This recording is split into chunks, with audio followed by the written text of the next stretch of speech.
In your basketball activity for today, it's talking about basketball shooting. So I just want to remind you about the things that we talked about in class about how to get set up for that most perfect shot.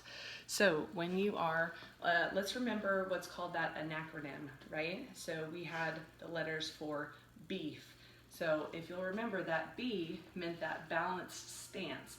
I want to make sure that my feet are just kind of like about shoulder width apart. I have that nice bend and give in my knees, and I have that nice athletic stance, and I'm balanced, right? I'm not going to fall forwards into my shot. I'm not going to fall away from my shot or fall off to the side. I'm nice and balanced.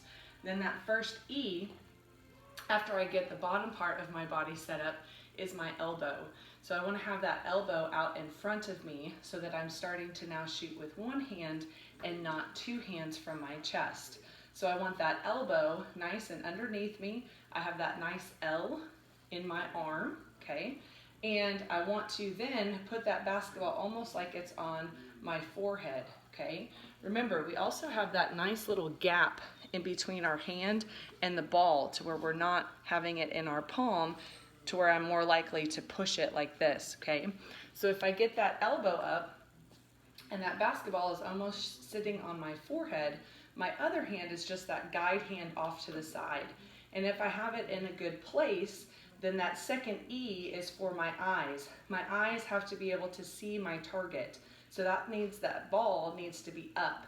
If I'm down like this and I can't see where it is that I'm shooting, then I'm not going to be able to tell how far I need to push to get this ball to go, okay, when I snap.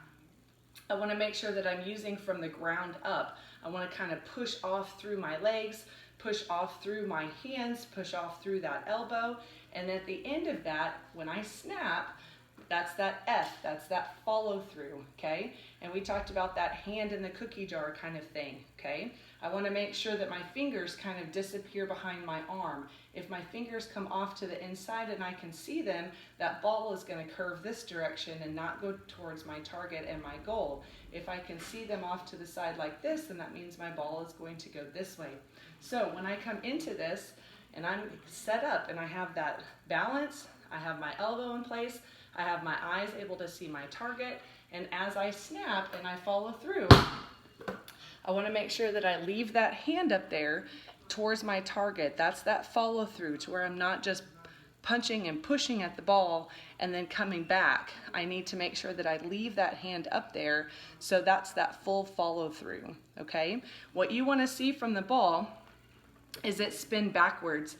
So if these letters, if I can line myself up with these lines, okay, and I practice that and I get that nice little finger grip on the ball, what I want to see from the ball is it rotating back towards me and pretty straight. If it's all curved like this and it's all like this, then I didn't have that nice snap at the end of my follow through.